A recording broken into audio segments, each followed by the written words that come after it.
esperemos que disfruten muchísimo este encuentro. A medida que vaya pasando la mañana van a ver que vamos a tener una dinámica bastante intensa. Hay varios temas, varios expositores, invitados que vienen a aportar lo mejor de su experiencia para todos nosotros. Bueno, a nosotros nos pone muy felices desde la Sociedad Argentina de Cancerología, desde el capítulo de enfermería, poder organizar y tener nuestro espacio para presentar actualizaciones en los temas que son de nuestra área de competencia. Les damos la bienvenida, los animamos a acercarse siempre a la sociedad y al capítulo de enfermería, y hoy para esta agenda vamos a empezar. Adelante, vamos a recibir a la primer disertante. Ella es Ana Holzman, es especialista en enfermería oncológica, licenciada en enfermería. Ella trabaja en el Hospital Italiano de La Plata, es una referente en el área y nos va a hablar de actualización de las recomendaciones INS para la terapia de infusión a través de dispositivos vasculares en oncología. ¿Sí? Algo que es un tema súper interesante, sobre todo cuando venimos a hablar de actualizaciones en este tipo de dispositivos. Adelante, Ana. Bienvenida. Bueno, buenos días. Muchas gracias, Coti, por la presentación. Bueno, vamos a dar inicio a esta primera charla sobre actualizaciones de las recomendaciones INS para la terapia de infusión a través de estos dispositivos vasculares aplicados en oncología. INS es la Infusion Nurse Society, es una asociación de enfermería internacional que se dedica a la terapia de infusión y describe los estándares basados en la evidencia para estas prácticas. Bien, vamos a desarrollar en esta mañana la planificación y selección del sitio de los dispositivos de accesos vasculares, según las recomendaciones revisadas en la última guía de este año. Vamos a hablar sobre los mantenimientos de estos dispositivos, las recomendaciones para un adecuado manejo. Vamos a analizar los cambios de apósitos y cómo prevenir las lesiones en la piel por apósitos. Y vamos a comparar las distintas variaciones que existen en la frecuencia del lavado y las opciones relacionadas con las soluciones de bloqueo para los dispositivos de accesos vasculares. Bueno, ¿se escucha bien? Bien, vamos a comenzar por la planificación y la selección del sitio de estos dispositivos que vamos a utilizar en el paciente oncológico. Las guías nos siguen diciendo que las decisiones sobre la terapia de infusión y el acceso vascular deben ser colaborativas, involucrando todo el equipo interdisciplinario, médicos, enfermeros, también tener en cuenta al paciente y el cuidador, quién es esa persona que va a convivir con el paciente. También se deben considerar el diagnóstico, la presentación clínica del paciente, la vasculatura, la selección del dispositivo y el riesgo versus el beneficio de otras vías alternativas que existen para las terapias de infusión. Especialmente considerando el paciente oncológico, el dispositivo de acceso vascular adecuado, ya sea periférico o central, se selecciona en función de la terapia o el régimen del tratamiento prescripto, la duración anticipada. Nosotros en este momento ya tenemos que saber qué tipo de tratamiento, qué duración, qué frecuencia va a tener esa terapia de infusión, la edad del paciente, también ver si existen comorbilidades asociadas, la historia también que tiene este paciente previa, si ha tenido, antecedentes de terapias de infusión, antecedentes de dispositivos, si tiene accesos venosos difíciles. Todo esto nos va a servir para tomar esa decisión, para poder asesorar al paciente, y decidir en forma conjunta cuál es el mejor dispositivo por el que podemos optar. También el dispositivo de acceso vascular, menos invasivo, se debe seleccionar que sea menos invasivo, con el diámetro exterior más pequeño y el menor número de luces necesarios para poder completar el tratamiento indicado. Bien. También esto, es lo que nos hace como profesionales, poder tener el fundamento, poder utilizar todos los recursos disponibles, incluyendo monografías de medicamentos basadas siempre en la evidencia, precauciones y toxicologías, poder colaborar interprofesionalmente para poder identificar todos aquellos medicamentos que deben ser administrados a través de venas, que no deben ser administrados a través de venas periféricas, ¿sí? La terapia de infusión periférica debe ser isotónica y de un pH fisiológico. Cuando esto no sea posible, se debe evitar la infusión intravenosa, ¿sí? Periférica, de pHs extremos y de osmolaridades altas, para evitar, bueno, el daño vascular, la toxicidad endotelial en las venas, en el sistema venoso. También se debe evitar la inserción de otro tipo de accesos venosos periféricos, ¿sí? De otro tipo de accesos venosos, ya sean periféricos o otro central de menor riesgo, ¿sí? Para prevenir las infecciones del torrente sanguíneo, digamos, asociadas a los catéteres centrales. Esto por ahí algo que por ahí de inicio, por ahí no queremos invadir al paciente, no lo queremos someter a otra preocupación, digamos, decir, pero bueno, por ahí a veces nos cuesta seleccionar, tomar la decisión, no, este paciente necesita un acceso venoso central, ¿sí? Algo importante es esto, acceder al puerto de los accesos vasculares implantados, ¿sí? Cuando el paciente amerita una internación fuera de lo que implicaría la administración de la quimioterapia. Bien, bueno, fíjense en este dato que dice la revisión de las guías de este último año, dice, cada año se insertan más de 2 millones de dispositivos intravasculares en todo el mundo, ¿sí? Y determinar los protocolos de mantenimiento óptimos aún continúa siendo un desafío. Bueno, la literatura cita que las complicaciones tardías de estos dispositivos varían entre el 7.2% y el 32.1%, ¿sí? Se dice que los dispositivos de acceso vascular implantados sí tienen un menor riesgo. ¿Qué sucede con estos dispositivos? A pesar del riesgo, digamos decir, los pacientes siguen optando, digamos decir, seguimos optando por este dispositivo más seguro, ¿sí? Y acá lo que necesitamos es, digamos, que los pacientes lo conservan por lo general a mayor plazo, ¿sí? Una vez que terminaron el tratamiento, continúan con un mantenimiento en estos dispositivos, ¿sí? Lo que vamos a hacer a lo largo de ahora, vamos a revisar los conceptos básicos, ¿sí? Sobre la atención y el manejo de estos dispositivos de acceso vascular implantables, ¿sí? Para ver cuál es el mejor adecuado manejo. Bien. Vamos a hablar sobre el mantenimiento de estos dispositivos, ¿sí? Como todos sabemos, digamos, estos dispositivos se acceden, ¿sí? Punzando a través de la piel en una silicona en la cámara o septum que tienen, ¿sí? Se deben punzar con una aguja especial, digamos, tienen que ser una aguja de tipo Uber, ¿sí? No tiene que ser cortante. Dice, porque lo que nos dicen es que cualquier reservorio debe puncionarse con una aguja no cortante, ¿sí? Que son las que conocemos como agujas Uber.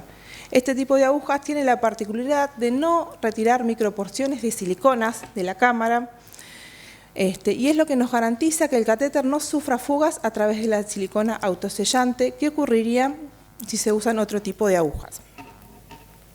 Acá, por ejemplo, en esta primera imagen, bueno, se puede ver que al utilizar una aguja que no es la que corresponde, digamos, es decir, se van desprendiendo microporciones de silicona, lo que hace que no sea autosellante y podamos obtener alguna fuga de líquidos y presentar una complicación como una extravasación. Por eso, bueno, lo ideal siempre es este tipo de agujas para que la cámara se selle automáticamente. Esto también es importante al momento en el que nosotros vamos a seleccionar el tipo de dispositivo, digamos así, lo que nos decía anteriormente, el poder tener la posibilidad de contar con estos recursos para el adecuado mantenimiento. Bien, otra cosa importante, digamos decir, para el manejo y para poder evitar las complicaciones, como puede ser una obstrucción, ya sea en forma parcial o total, ¿sí? Es el correcto lavado, ¿sí? El lavado que debe ser antes y después de administrar cada medicamento, ¿sí? Nos dice que es importante vigilar además la orientación del bisel de la aguja Uber, ¿sí? Que a la hora de retirarla debería quedar enfrentada a la pared inferior de la cámara del catéter, opuesta a la conexión del catéter con la cámara, de modo que produzca un lavado circular muy eficaz para eliminar los eventuales restos que quedaran, ¿sí? Por ejemplo, acá en estas imágenes lo que apreciamos es, las flechas verdes es la orientación del bisel, ¿sí? Digamos, fíjense en que acá, digamos, es decir, esta es la conexión del catéter con la cámara, este es el bisel. Todo esto, digamos, es decir, nos quedaría con restos de medicamentos. Lo mismo si está la aguja ubicada a 45 grados, a 135, y acá, digamos, es decir, es como un lavado más fluido, ¿sí? La técnica que se utiliza para esto es la técnica de push-pause, digamos, es decir, lavados pulsátiles, ir pulsando, digamos, es decir, 1 centímetro cúbico, digamos, para 1 mililitro, para, digamos, ir produciendo ese efecto de torbellino y poder arrastrar todos los restos.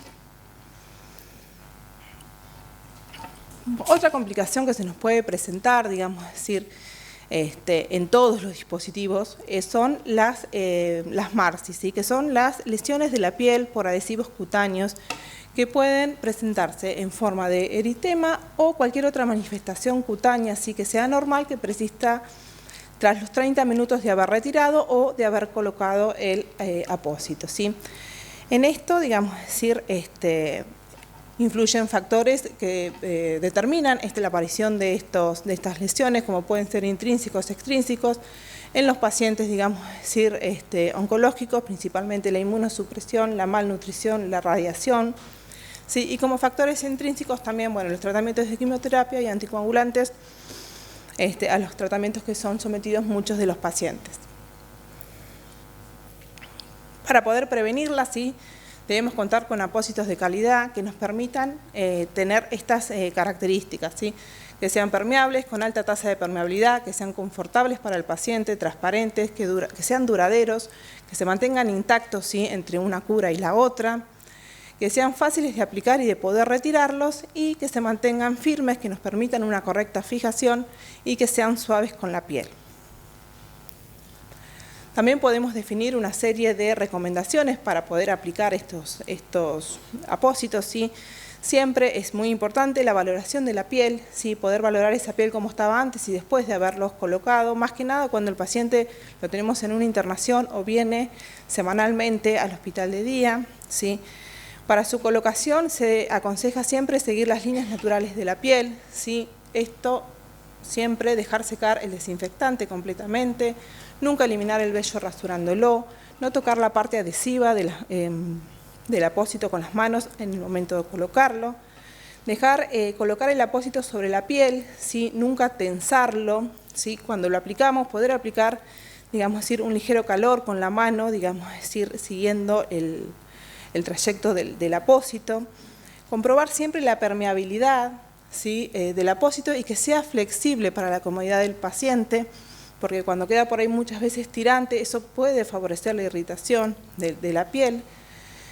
Siempre retirar los apósitos con poco ángulo y de manera suave, ¿sí? A favor del vello, y hacer siempre un registro de la valoración del estado de esa cura, de lo que valoré previamente, y hacer el registro correcto y poder también transmitirlo, ¿sí? En un pase de guardia a los diferentes, digamos, decir, colegas, o en un pase de guardia si es que participamos del pase de guardia con los médicos.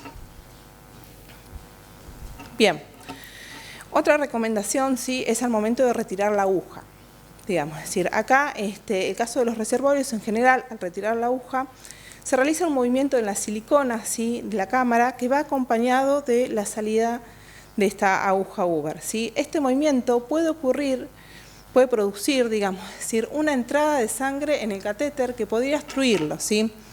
A pesar de realizar el correcto lavado, la correcta técnica y todo, ¿sí? Acá en esta imagen podemos ver, ¿sí? La utilización de una aguja de presión positiva, ¿sí? Y el catéter queda totalmente purgado, digamos, es decir, en todo el interior.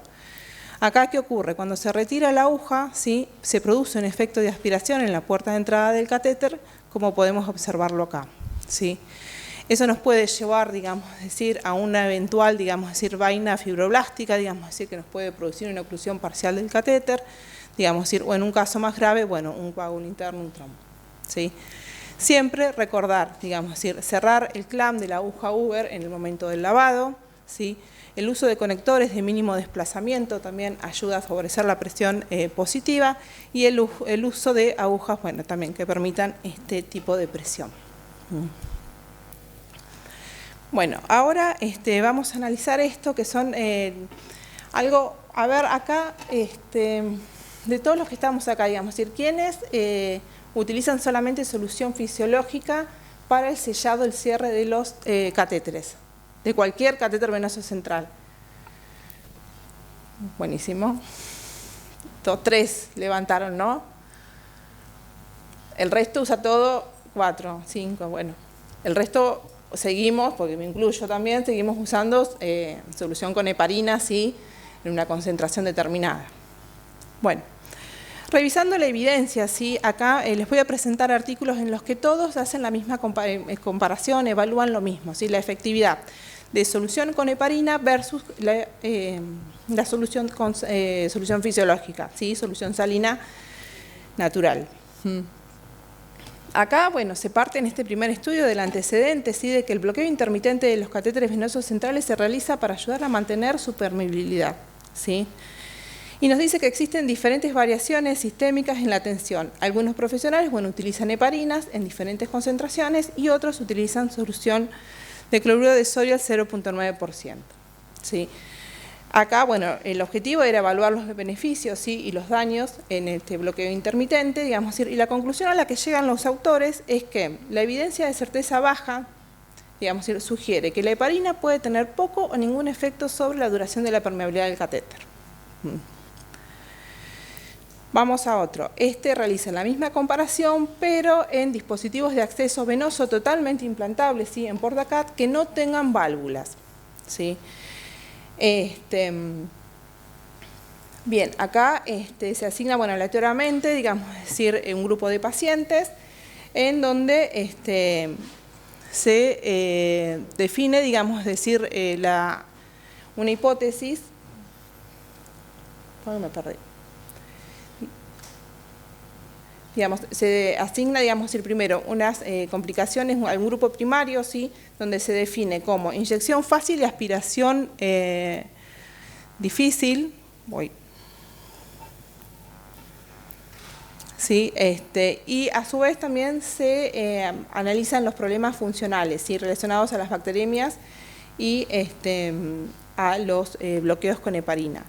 ¿Qué nos dicen acá? Digamos, fíjense en la tasa de incidencia, ¿sí? Del resultado primario, inyección fácil, aspiración imposible, fue del 3.7 y del 3.92, 70 y 92 de los accesos en los grupos de solución salina, el primer resultado, y heparina respectivamente en el otro resultado, digamos.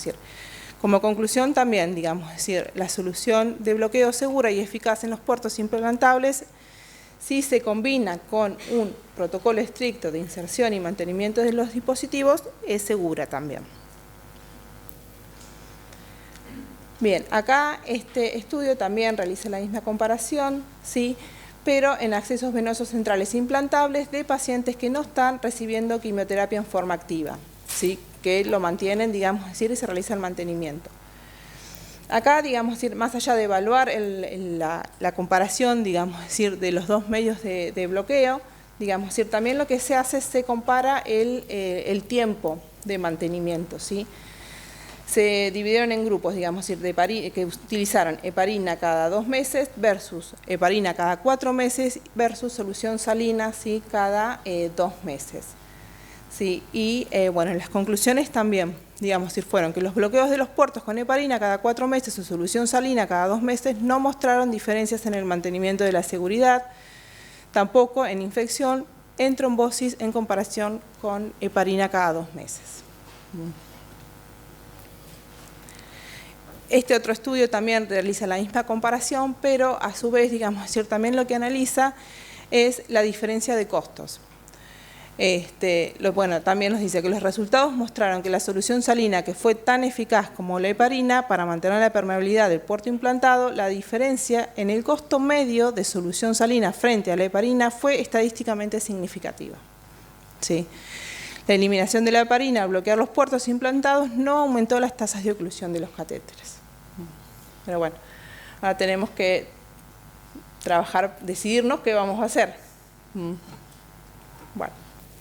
Bien, para terminar esta primera parte, sí, siempre recordemos que para estos conceptos que son básicos, sí, para la atención y el manejo adecuado, sí, de los dispositivos implantables, sí, siempre tener una adecuada selección del dispositivo según el paciente y tratamiento que va a realizar, la importancia de utilizar siempre las agujas no cortantes, utilizar siempre una técnica estéril, digamos, esto ya todos lo sabemos, pero siempre es bueno recordarlo, comprobar siempre el reflujo sanguíneo, evitar la obstrucción como lavando siempre con solución salina antes y después, realizar el sellado con heparina o solución salina, técnicas de presión positiva y un adecuado uso de los apósitos. Bien, bueno, muchas gracias. Creo que cumplí con el tiempo. Bueno, nos dejó con una pregunta ahí, dando vueltas a ver qué es lo que vamos a decidir a partir de ahora hacer y también cómo defenderlo, ¿no? Porque cuando uno quiere cambiar este tipo de procedimientos y cambiar los protocolos hay que mostrar evidencia. Porque lo primero que van a decir, ¿y por qué ahora este cambio? ¿No? Entonces hay que juntar evidencia, por eso es importante que vean este tipo de artículos que a ustedes les sirve para basarse científicamente en esta evidencia para modificar y hacer el cambio si es que lo desean hacer. Bueno, vamos a continuar con la siguiente presentación. Voy a invitar a Joan González Guevara. Él es licenciado en enfermería, especialista en enfermería oncológica. Él está en el Hospital Universitario Austral, es el coordinador de Hospital de Día de Adultos del Hospital Universitario Austral y también tiene mucha experiencia en trasplante de médula ósea. Y viene a compartir con nosotros su tema, que son justamente los retos en la gestión del Hospital de Día Oncológico. Adelante, por favor. Bueno, vamos a empezar. Hablar sobre los retos de la gestión de un hospital de día. Bueno, el primer reto que uno tiene como gestor de un hospital de día es el manejo de la carga horaria y del trabajo. Los hospitales de días oncológicos tienen un volumen variable de pacientes. Acorde a la cantidad de camas y disponibilidad de camas, maneja un número variable.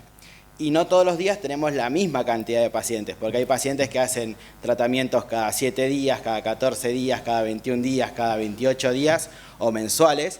Entonces uno tiene que empezar a organizar un poco ese trabajo. Entonces una de las cosas que uno tiene que organizar, y no solo, sino con el grupo médico, también con la parte administrativa, es el ingreso de los pacientes. Y una forma de evitar un cuello de botella en el ingreso de los pacientes es hacer ingresos escalonados.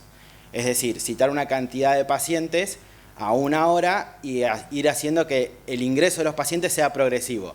Si citamos muchos pacientes al inicio del hospital de día, por así decirlo, tenemos un cuello de botella en lo que es el ingreso. Si citamos pocos pacientes más tarde, uno va quedando con volumen residual que no pueden ingresar los pacientes. Entonces, es muy importante esta organización. Ir gestionando, ir viendo cómo se va comportando el flujo de pacientes día a día, ir viendo qué mejoras uno puede ir haciendo. Entonces, en el ingreso escalonado de pacientes permite el ingreso constante de pacientes de una manera constante en el servicio. Y otra cosa para evaluar como gestor son determinar los horarios donde hay mayor cantidad de pacientes. Generalmente el flujo en el lugar donde yo trabajo, el mayor flujo es desde las 10 de la mañana hasta las 5 de la tarde. Entonces, la mayor cantidad de personal yo la tengo que organizar para que esté presente en ese tiempo. Tener muchos enfermeros temprano, donde no tenemos todavía tanto flujo, no me sirve tanto, y tenerlos cuando está finalizando el turno tampoco. Entonces, uno tiene que gestionar de alguna manera, como hace un ingreso escalonado de pacientes, un ingreso también a veces escalonado del personal de enfermería. Y algo que también uno trabaja en conjunto con los administrativos, farmacias y los médicos es determinar un horario específico para distintos tipos de tratamiento. Por ejemplo, hacer ingresar pacientes que tienen tratamientos de 6 horas a las 5 de la tarde cuando el hospital de día cierra a las 9, eso te va a producir un problema porque te vas a quedar con pacientes y los enfermeros se van a querer ir también. Entonces, uno generalmente trata de posicionar a estos pacientes en los primeros turnos y después ir dejando las cosas cortitas para la tarde. Es decir, tratamientos que duran 1 hora, media hora, 2 horas para la tarde, y nosotros manejamos también, por ejemplo, procesos de desensibilización. Esos pacientes tienen que entrar a las 9 de la mañana. Son pacientes que capaz están 8, 9, 10 horas. Entonces, uno tiene que gestionar eso, tiene que involucrarse y eso también es un reto. Ir viendo, a veces también uno tiene cosas impredecibles. Tenemos turnos programados y después tenemos los turnos que no son programados. Tenemos los pacientes que dicen, no, pero yo vengo semanalmente y capaz nunca saca turno. Pero bueno, uno también tiene que contar con eso. Y también a veces algo que estamos trabajando en el hospital, por ejemplo, es siempre tener un backup de un lugar. Entonces, cuando tenemos estos imprevistos, que un paciente hace una reacción y un paciente que hace una reacción te va a demorar un puesto, un lugar más, un rato más. Entonces, tener un backup, un puestito siempre reservado y no ocupar la sala al 100%. Eso nos permite cierta flexibilidad y poder permitir que sigan ingresando pacientes. Otro desafío, la coordinación multidisciplinaria. Hay distintos tipos de hospitales de día. Tenemos hospitales de día oncológicos, polivalentes, de hipertensión, oncohematológicos. Y bueno, uno trabaja con un montón de profesionales. Tenemos oncólogos, tenemos médicos especialistas de otras áreas. Tenemos gastroenterólogos, endocrinólogos, neurólogos. Trabajamos con los farmacéuticos. Uno trabaja con un montón de especialistas y lo fundamental es la comunicación. Cuando uno no habla, no se comunica en equipo, empezamos a encontrar fallas por todos lados, o te mandan pacientes sin medicación, te mandan pacientes sin protocolos. Entonces, es muy importante la comunicación. Una recomendación es hacer reuniones semanales o quincenales con todo el equipo. Eso permite también ir detectando fallas en los procesos. Todos tenemos fallas en los procesos y uno para mejorar tiene que poder ser autocrítico e ir mejorando en las cosas que uno va detectando. Y el reunirse con otros profesionales hace ver cómo uno puede ir mejorando, en qué cosas uno va apuntalando y mejorando también la atención al paciente y la satisfacción del paciente. Pero para eso uno tiene que tener mucha comunicación. Otro desafío muy importante es el seguimiento y la monitorización de los pacientes. Nosotros, uno trata de, cuando el paciente ingresa y más que nada las primeras veces, realizar una consulta con enfermería. Las primeras veces el paciente viene súper nervioso, no sabe qué le va a pasar. Viene y está re asustado.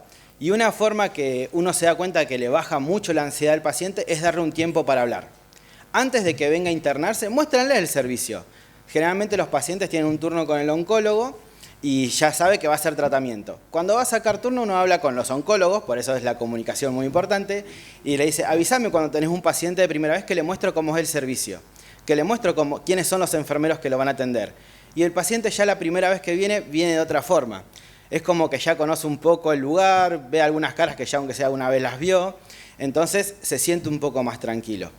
Y eso también permite ganarse la confianza del paciente y que cuando el paciente tiene alguna pregunta o no se siente bien, tenga la confianza de decirles, hoy la verdad no estoy para hacer el tratamiento, me siento mal, estuve con fiebre.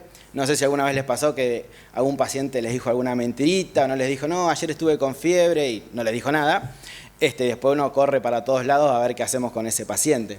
Pero es muy importante el seguimiento de los pacientes, ir entrevistándolos antes de cuando viene a su segundo día o segundo ciclo, ¿cómo te fue en el primer ciclo?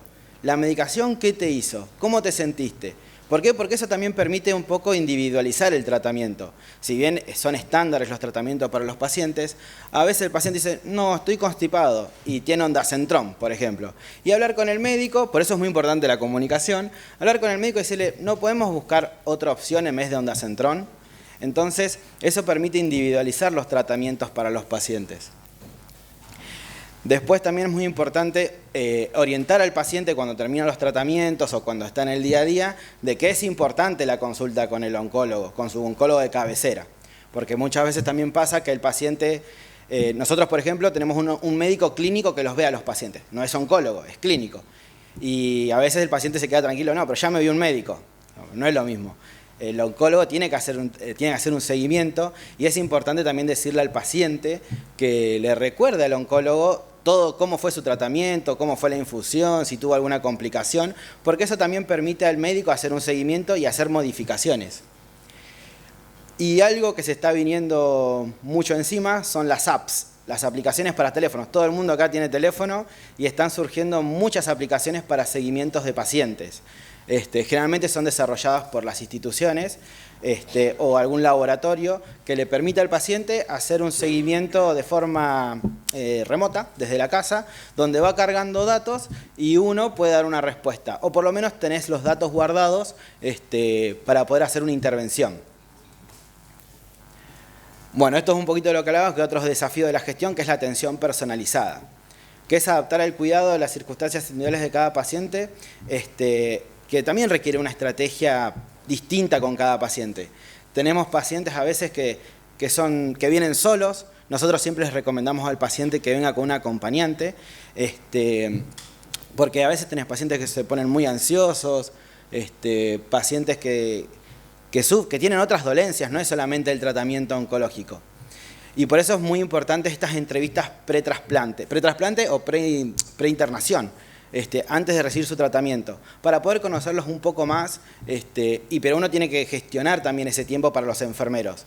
El que es gestor no puede, o sea, a mí me gustaría hacer las entrevistas a todos los pacientes, pero no puedo. Entonces uno también como gestor tiene que buscar el tiempo y gestionar los tiempos de los enfermeros para que conozcan los pacientes antes de que puedan realizar la infusión.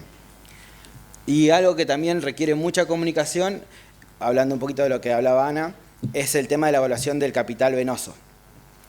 Nosotros tratamos de que los médicos, cuando un paciente va a empezar su tratamiento, lo mande a hospital de día y además de recorrer el hospital de día, un enfermero o una enfermera puede evaluar el capital venoso. Y le preguntamos al médico, ¿qué tratamiento va a hacer? Va a ser, no sé, son infusiones largas. Y vemos que el paciente no tiene muy buenas vías y te recomendamos ponerle un acceso venoso central, ponerle un portal, ponerle un PIC, o capaz, mira, podemos empezar porque tiene algunas venitas, pero la segunda, tercera, hay que buscar un PIC, hay que poner un portal, porque el paciente también lo va a agradecer. O sea, uno también tiene que cuidar el capital venoso del paciente. Y más que nada con los riesgos que trae trabajar con drogas oncológicas. Hay drogas que son vesicantes y una extravasación es muy riesgoso para el paciente. Es como decía Ana, o sea, evaluar costo-beneficio. Después la mayoría de los pacientes cuando tienen el portal al principio no lo quieren y después lo aman, no quiere que lo pinchen de otro lado, que todo sea del portal, o cuando tienen un catéter de PIC, lo mismo. Bueno, otro desafío es la gestión de los apoyos psicosociales. Es muy importante para los pacientes el apoyo psicosocial. Gestionar espacios para que el paciente pueda tener charlas o hablar. Los enfermeros a veces no hacemos de todo los enfermeros, somos mamá, papá, tío, psicólogo, todo, pero también hay profesionales. Y uno cuando detecta estas necesidades de los pacientes es importante comunicarlas y ver si se puede conseguir un profesional, una psicóloga, una psicooncóloga, una nutricionista. Es muy importante que los pacientes cuando empiezan los tratamientos a veces los vea un nutricionista. Son pacientes que van perdiendo masa muscular, que se ponen sarcopénicos. Entonces es muy importante la consulta con la nutricionista. Más hoy en día que están de modas las dietas veganas, las dietas hipocalóricas, el ayuno intermitente, un montón de cosas. Es muy importante capaz que tengan una consulta con la nutricionista. Nosotros en el hospital tenemos una nutricionista que está un día a la semana y hace una recorrida por los pacientes cuando está en la sala y si no tiene su consultorio. Y nos ayudó un montón a detectar pacientes que están con déficit nutricional y capaz de empezar a darle aportes para que el paciente, si en algún momento se llegara a deteriorar, no tenga tantos riesgos como un paciente que nunca tuvo tratamiento. Y también importante gestionar redes de apoyo. Bueno, Enlazadas es una red de apoyo muy conocida y en el hospital nosotros estamos trabajando con una paciente que se llama Mónica Zitterman, que ella lidera un proyecto que se llama Proyecto Colibrí. Empezó hace poquito y es un espacio de pacientes para pacientes. Gestionar estos espacios también está bueno para que el paciente pueda encontrarse con otros pacientes y charlar sobre su tratamiento, o cómo se sienten, cómo la van llevando y también las experiencias de uno. Las experiencias del paciente le sirven al paciente más que cualquier consejo que un enfermero o médico le pueda dar. A veces uno tiene toda la técnica, todo el conocimiento y el paciente le dice a otro, no, la bolsita de colostomía la enganchás con esto y ya está. Y capaz le funciona. Y todo lo que uno estudió, todo lo que uno dijo, no sirvió para que el paciente quede contento. Pero la experiencia del paciente ayuda un montón y lo fortalece un montón. Darle el espacio a los pacientes es muy importante. Bueno, Esto también es otro tema, la comunicación con pacientes y familiares. Uno idealmente siempre quiere que el paciente esté acompañado, más que nada en este tipo de tratamiento, pero uno tiene que gestionar que los espacios sean adecuados para que haya un acompañante. Si yo pongo en un consultorio una sola silla, se va a sentar el paciente, no está el espacio para el acompañante. Y desde esos detalles chiquititos uno tiene que empezar a ver. Bueno, pongo 2 sillas, haciendo que cuando el médico hable con el paciente y hable con el familiar, con el acompañante. También se debe evaluar la atención que uno da. Esto de realizar encuestas a los pacientes es muy importante. A mí me pasó cuando empecé a trabajar en hospital de día que quería hacer actividades con los pacientes mientras estaban haciendo el tratamiento. Y uno de los pacientes me dijo, yo vengo a dormir siesta acá no me pongan a hacer actividades. Le pasábamos el Benadryl y el paciente se dormía. Entonces, es importante conocer qué es lo que el paciente quiere. Es muy importante, porque si no uno pone atención en cosas que el paciente no las necesita. Y capaz el paciente te dice, yo soy feliz con que me pasen música de fondo. Y capaz esa era toda la actividad que había que hacer. Pero bueno, es importante conocerlos y también conocer cómo está uno. Preguntarle al paciente qué le gusta que estamos haciendo y qué no le gusta. Porque es una realidad. O sea, a veces hace cosas uno que las tiene que hacer por seguridad del paciente y eso uno se lo tiene que aclarar al paciente. Pero a veces uno hace cosas que capaz piensa que le hace bien al paciente y no es lo que el paciente está buscando. Entonces uno también tiene que tener un cuidado centrado en la persona, qué es lo que el paciente quiere. Por ejemplo, en los box, dejar un espacio para el acompañante en la medida que sea posible y una sillita para el acompañante, y un box para el paciente. Generar esos espacios hacen que el paciente se sienta acompañado y confortable. Bueno, esta es la parte un poco más complicada, que es la logística de medicamentos. Esto también tiene mucho de gestión, evaluar qué se va usando cada día. Por ejemplo, hacer conteos de los fármacos habituales que se usan, si manejamos stocks, saber qué número de stock manejamos. Es decir, si yo, por ejemplo, uso por día 100 ampollas de Benadryl, al día siguiente no puedo empezar con 50, porque sé que me van a faltar la mitad de día. Entonces, un desafío es conocer los insumos que uno va usando, qué cantidad se usan por día o por mes, para saber si hace uno un pedido, decir, bueno, yo sin este material no puedo trabajar. Por ejemplo, con agujas Uber. Yo sé que en mi servicio, más o menos por mes, 250 Uber usamos. Si no son un poco más capaz también. Pero bueno, tener una idea, eso te permite también poder planificar y organizar el servicio. Bueno, acá muestro una cabina de flujo laminar. Nosotros, esto también una parte de la gestión, es poder capacitar a la gente, brindar capacitación. En algunos lugares, enfermería prepara la medicación, en otros lugares, por ejemplo, nosotros tenemos técnicos de farmacia. Pero bueno, el técnico de farmacia tiene que tener una formación y tiene que saber qué es lo que está preparando y qué es lo que está manejando. Y también el orden del office de enfermería. O sea, uno esto lo tiene que mantener ordenado y también tiene que gestionarlo. Uno tiene que también, además de gestionar el lugar, los espacios, hasta gestionar el descarte de las cosas. Eso es algo que esto genera mucho costo cuando está mal descartado. Desde el descarte incorrecto, eso genera un costo adicional a los hospitales. Bueno, esto es un poquito de lo que les hablaba. Esto es el análisis de datos para mejoras. Esto es el consumo de materiales que uso yo, por ejemplo, en hospital de día. Y esto me permite ver, acá se empezó a hacer, permite ver más o menos qué medida vamos usando de ciertos materiales. Esto, por ejemplo, son las agujas Uber.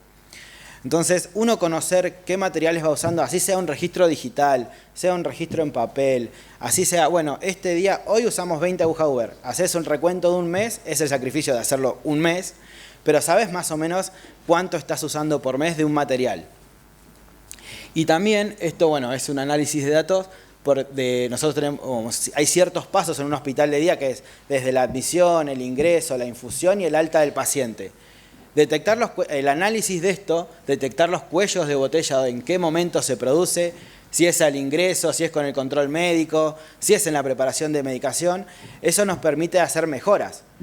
El hecho de poder decir, por ejemplo, los ingresos escalonados también permiten mejorar eso. O sea, si hacemos muchos ingresos, farmacia no puede preparar tantos medicamentos al mismo tiempo. Es la realidad. No pueden, si tenés una cabina de flujo, no podés preparar capaz 8 medicamentos en media hora. Si haces que ingresen 8 pacientes en media hora, haces que se demore también. El paciente siente la demora y la gente de flujo te quiere matar. Porque lo estás haciendo trabajar un montón y muy rápido, y es muy peligroso. Entonces, por ejemplo, si la sala de espera, un paciente espera más de 20 minutos y tenemos que trabajar algo para mejorar los tiempos de recepción. Si, por ejemplo, el médico tarda mucho en ciertos horarios en atender y capaz porque aumentó la cantidad de flujo de pacientes en ese horario y hay que poner un médico más para que pueda controlar a los pacientes o evaluar a los pacientes. Lo mismo con enfermería. Si me faltan enfermeros al momento donde hay mayor flujo de pacientes, voy a tener una demora y la demora va a ser culpa de mi gestión de enfermería. Entonces, por eso es importante analizar los procesos que tiene cada uno en su servicio, en su hospital, y ver en qué momento uno puede hacer un ajuste o una intervención que favorezca la atención al paciente. Y bueno, uno de los retos que se viene mucho es la digitalización de la historia clínica. Nosotros hace un tiempo teníamos todo en papelito, después pasamos al Drive, y esto es lo que usamos actualmente, es un sistema que se está desarrollando. Y uno como gestor también tiene que empezar a intervenir acá porque es como va a trabajar tu equipo de enfermería. Esto da orden, ver el orden, este cuadro, con este voleo para atrás, nos permite sacar esta información. Entonces, es importante que uno se involucre en la actualización de los sistemas o cuando surge algo nuevo en el hospital para que pueda dar su aporte.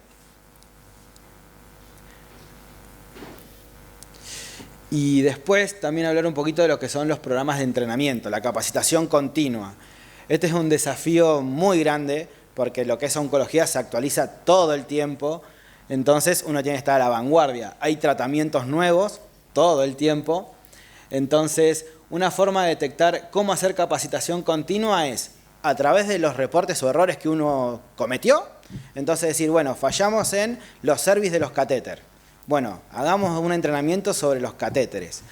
A veces también otra forma de detectar en qué capacitar a los enfermeros es con las nuevas terapias. Surgen nuevas terapias, surgen nuevos modos de aplicaciones. Vieron que muchos anticuerpos monoclonales están rotando a tratamientos subcutáneos. Entonces, bueno, son formas de detectar en qué hacer capacitaciones. Y la más importante es preguntarle a sus enfermeros. Los enfermeros saben en qué quieren mejorar, saben en qué es lo que están más flojos. Entonces, gestionar eso ayuda mucho y el equipo está contento. El equipo cuando ve ciertas mejoras, ve cómo va cambiando o les das más seguridad en el trabajo. Y bueno, también muy importante esto, revisión de protocolos. Los protocolos se van actualizando también año tras año y lo que hace un año servía, ahora ya sirve, pero no tanto y hay que agregarle un poquito más. Entonces, es muy importante, como es gestor de un hospital del día, de un servicio, estar actualizado en los protocolos. Lo mismo con las guías de práctica clínicas. Las guías de prácticas clínicas es muy importante trabajarlas con los médicos, porque a veces el médico te puede indicar algo que en la práctica es imposible de hacer.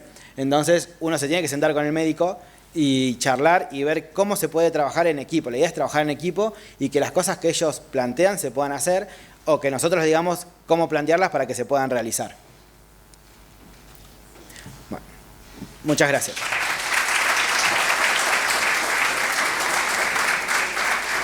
Bueno, súper interesante este tema del hospital de día y la gestión, que es algo que a nosotros siempre nos ocupa, siempre tenemos como una sobrepoblación de pacientes y siempre estamos con la demanda espontánea aparte de la organización, así que la parte de cómo uno organiza y qué puntos son los más fuertes en los cuales enfocarse para tener una gestión efectiva, es importantísimo este tema. Así que le agradecemos muchísimo a Joan por su presentación.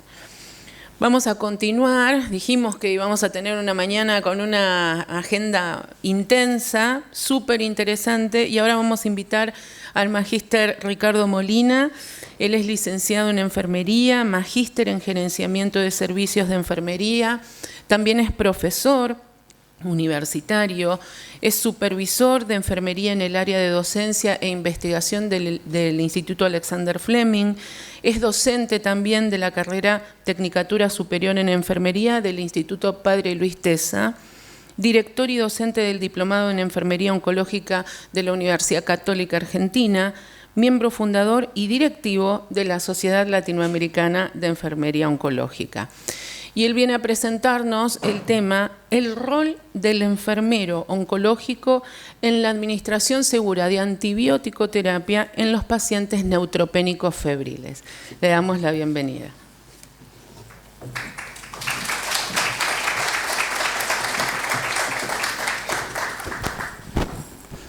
Bueno, buenos días, ¿se escucha bien?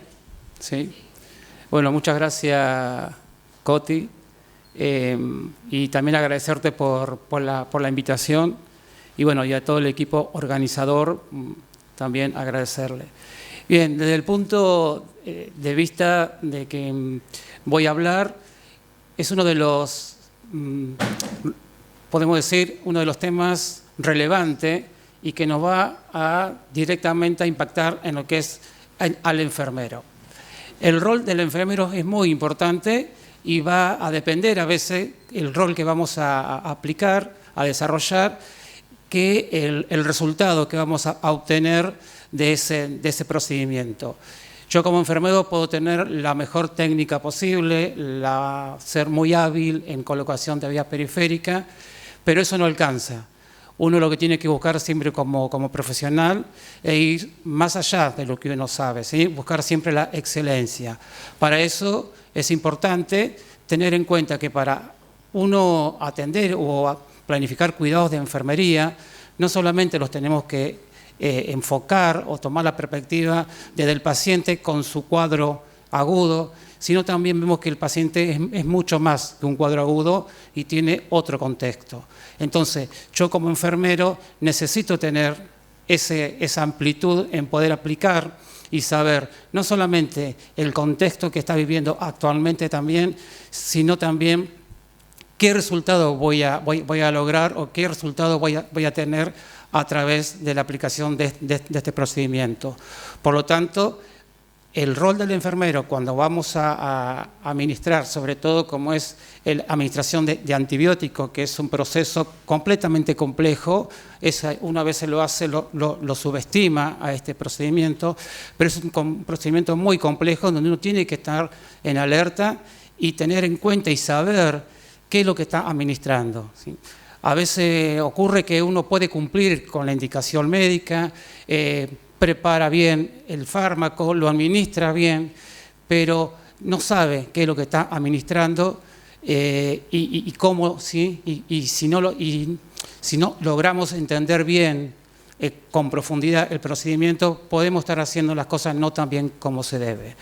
Por eso, el rol que uno va a cumplir, ¿sí? Tiene que ser de forma integral y vamos a ofrecerle al paciente un cuidado integral, pero aparte de un cuidado integral, un cuidado humanizado.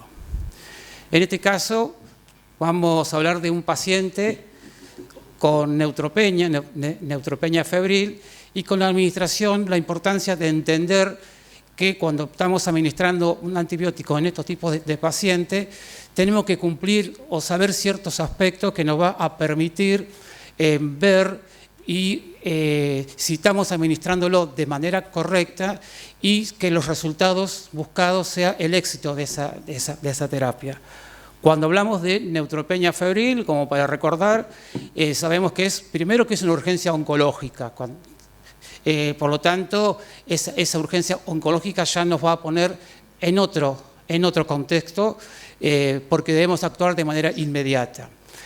La Sociedad Americana de Enfermería Infecciosas la define como para saber, uno entender a qué nos referimos ante una neutropenia febril, a un cuadro donde existe neutropenia, ¿sí? Que hay una disminución significativa de los neutrófilos y que a su vez esta está acompañada con fiebre. Esta fiebre puede ser que tenga una toma aislada con una temperatura que es mayor o igual a 38,3 ya el paciente se sospecha, ¿sí? El diagnóstico de sospecha de que el paciente puede estar cursando una neutropenia febril. O bien tener mayor o igual a 38 grados que dura durante 1 hora. Entonces, este parámetro me va a tener en cuenta para saber en qué consiste una neutropenia. Sabemos muy bien que los pacientes que están cursando una neutropenia febril tienen mayor susceptibilidad o son muy susceptibles a sufrir infecciones. Por ende, esto que nos lleva a tener un reto que es la de actuar lo antes posible y que el paciente reciba su primera dosis en un corto tiempo.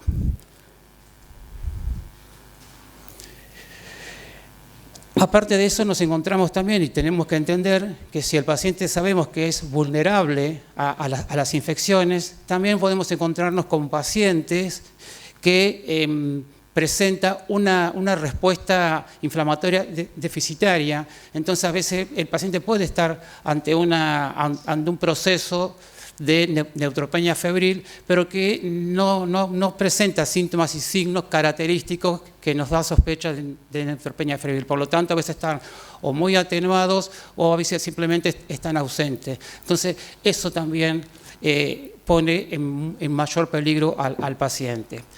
Otro de los aspectos que tenemos que tener en cuenta es qué riesgo tiene este paciente, porque de acuerdo al grado de neutropenia que tenga el paciente, cuando más profunda es la neutropenia, mayor riesgo de complicaciones tiene el paciente. Se usa hay una escala, ¿sí? Un sistema que se llama MASC, en el cual se desarrolla un sistema de puntuación que me permite a mí identificar al paciente el riesgo elevado que tenga. Y esto también, si yo tengo que es un paciente que tiene un riesgo de tener complicaciones elevado, voy a planificar diferente a aquel paciente que yo sé que el riesgo es menor. Como vemos ahí, tienen diferentes ítems que se tiene en cuenta y el valor máximo que tiene este score es de 26. El riesgo, ¿sí?, va a aumentar o va a ser un riesgo alto cuando el puntaje es bajo, ¿sí? Hay un puntaje bajo. De esta manera también me permite a mí saber el riesgo del paciente, saber también el índice de mortalidad que tiene el paciente, porque los pacientes, ¿sí?, en esta situación, como es una urgencia oncológica donde tenemos que actuar de manera inmediata y que su valoración sea lo antes posible, el paciente en todo ese tiempo tiene un riesgo. Entonces, si el riesgo es alto, el índice de mortalidad también, ¿sí?, hay que tenerlo en cuenta. Bien, ahora vamos con esta introducción como para saber, porque nosotros también como enfermeros tenemos que saber el cuadro del paciente, en qué consiste, porque esto también nos va a dar elemento, herramienta, conocimiento de cuáles son los signos de alarma y qué puedo esperar de ese paciente, que puede suceder o no. Y eso también es parte de nuestro rol. Como les decía, como es una urgencia oncológica, hay un indicador en el proceso de este cuadro de neutropenia febril que se habla de la hora dorada, ¿sí? Esto significa de que hay un tiempo que el paciente debe cumplirse durante la indicación de la primera dosis. Si hablamos de un paciente que tiene un riesgo alto de complicaciones, que es vulnerable a contraer infecciones, bueno, ese paciente necesita ya iniciar lo antes posible con el tratamiento de antibiótico. Y esa hora dorada se toma en cuenta desde la primera evaluación clínica que le hace el paciente, el médico al paciente, hasta la administración de la primera dosis. Ese tiempo, esa hora dorada es muy significativa y relevante porque nos va a permitir disminuir los riesgos de complicaciones, ¿sí?, que puede llegar a tener el paciente. Los estándares dicen que el tiempo, ¿sí?, tiene que ser en 60 minutos, o sea, no pasarse más de ese tiempo para comenzar a recibir la primera dosis de antibiótico. Que quizás en un principio se va a administrar un antibiótico de manera empírica hasta obtener más resultados, pero ya tenemos que comenzar con la administración del antibiótico.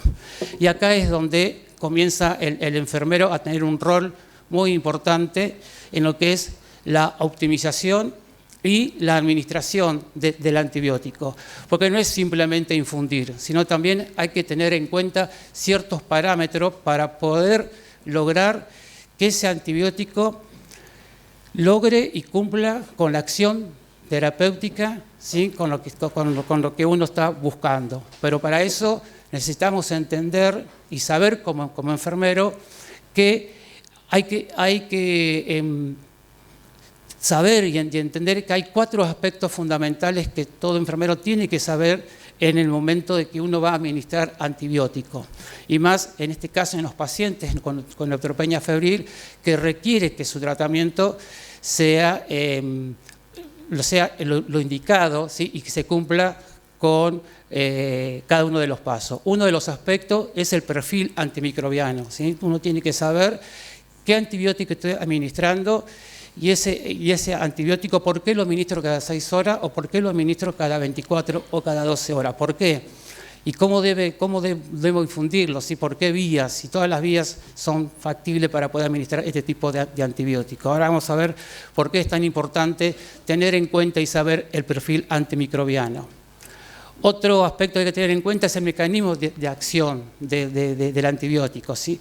Hay antibióticos que hacen efecto por la concentración. Cuando más concentración de antibiótico tengo en sangre, más el mecanismo de acción va a ser el más efectivo. Pero hay otro que no necesito concentración, sino necesito que tenga mayor tiempo de antibiótico en sangre. Entonces, ese mecanismo de acción del antibiótico también lo tengo que tener en cuenta, porque si no utilizo una vía adecuada, puedo complicar la administración o la infusión de ese antibiótico.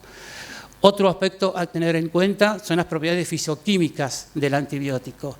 Hay antibióticos que recién hablaba Ana de las recomendaciones, que tienen un pH, ¿sí?, o muy alto o muy bajo, o la osmolaridad es muy alta, o bien son fármacos irritantes. Entonces, ese tipo de fármaco también vamos a ver que tenemos que tener en cuenta, porque vamos a ver qué vía vamos a utilizar para que la respuesta al tratamiento sea efectiva y no interrumpir la infusión del antibiótico. Y otro último punto de aspecto a tener en cuenta es la incompatibilidad farmacológica. Ustedes saben que los pacientes neutropénicos febriles, sobre todo los oncohematológicos, tienen un tratamiento de antibióticos o tienen una gran cantidad de antibióticos que deben recibir. Entonces también uno tiene que ver si ese antibiótico, y a veces no nos alcanza el tiempo y tenemos que infundir antibióticos de manera simultánea. Entonces ahí también tenemos que tener en cuenta si esa administración simultánea es compatible o no, porque también podemos generar errores y no llegar a tener el resultado que es la de lograr, ¿sí?, que la terapia sea exitosa. Bien, vamos al perfil. ¿Qué tenemos que saber del perfil del antibiótico? Bueno, que tiene rasgos muy particulares, ¿sí?, los antibióticos. Primero, que para poder dar una efectividad al tratamiento tenemos que saber que existe una concentración mínima inhibitoria, ¿sí? Esta concentración mínima, o sea, cuando estamos infundiendo el antibiótico tiene que lograr llegar a una concentración mínima inhibitoria. Esta concentración mínima, ¿qué es lo que va a desencadenar o qué es lo que va a producir? Bueno, que tenga una actividad bacteriostática. Esto quiere decir que va a inhibir la replicación del microorganismo, pero no lo va a destruir, ¿sí? Solamente lo va a dejar en ese estado. Con esa concentración mínima, el lo que hacemos con el paciente es que no se siga replicando. Por eso es tan importante cuando hablamos de comenzar lo antes posible. Entonces, estamos a este nivel cuando la concentración mínima, ¿sí?, inhibitoria se encuentra en función. Ahora, a veces o generalmente tenemos que llegar a concentraciones máximas, ¿sí?, porque a partir de esa concentración máxima que llega, ahí quiere decir que ya se administró todo el antibiótico, porque la dosis que se tenía que administrar. La concentración máxima, estamos hablando de la mayor cantidad o mayor concentración de antibiótico que llega a la sangre. O sea que una vez que hace la concentración máxima, el antibiótico, que es la absorción, ahí después el antibiótico comienza a metabolizarse y comienza a eliminarse, entonces va a empezar a bajar esa concentración. ¿Cuándo ocurre esta concentración máxima? Cuando finaliza la administración del antibiótico. Por eso es tan importante que no se interrumpa la infusión, porque la interrupción de la infusión, porque se perdió la vía, porque se generó una flebitis química, va a demorar, ¿sí?, que el antibiótico llegue a este nivel. Después tenemos otro aspecto a tener en cuenta, es el área bajo la curva. El área bajo la curva va a ser la cantidad, ¿sí?, de antibiótico que está circulando en la sangre, ¿sí? Todo esto va a ocurrir después de la administración. Bueno, eso también me permite a mí que no tengamos concentraciones por debajo de la SIN. Si tenemos concentraciones por debajo de la SIN, ustedes saben que por debajo de la SIN va a comenzar a proliferar el microorganismo. Por lo tanto, siempre tenemos que tener concentraciones que se encuentren por encima de la concentración mínima inhibitoria. Si bien no los vamos a destruir, pero tampoco le vamos a permitir generar un medio que pueda proliferar. Otro aspecto a tener en cuenta es la concentración bactericida mínima. Esto también es relevante. ¿A qué nos referimos cuando hablamos de concentración bactericida mínima? Es la cantidad mínima de antibiótico, pero que tiene ya una actividad bactericida, es decir, que va a destruir, ¿sí?, no solamente va a inhibir la proliferación, sino va a destruir o matar al microorganismo al 99,9%. Por lo tanto, esto también es relevante para que también el antibiótico llegue a tener esa concentración bactericida. Y otro aspecto a tener en cuenta son el efecto post-antibiótico, que no los tiene todos los antibióticos. El efecto post-antibiótico, estamos hablando del tiempo de eliminación, que se elimina el antibiótico, que se metaboliza y que queda sin antibiótico. O sea, ya no hay, se eliminó completamente el antibiótico en sangre. Pero hay antibióticos que tienen un efecto post-antibiótico. Esto quiere decir que aunque no ha eliminado totalmente el antibiótico, deja un medio que no permita el crecimiento de microorganismos. Pero no todos los antibióticos tienen. Ahora vamos a ver a cuál nos referimos que tengan este efecto post-antibiótico. Y por eso es tan importante de que uno tiene que cumplir con los horarios predeterminado en la administración. Si es cada 6, cada 8, cada 24, cada 12, es importante el cumplimiento del horario, porque pasando ese horario comenzamos a tener ya una situación de que podemos estar por debajo de la SIM y eso no nos favorece, sino vamos a favorecerle al microorganismo.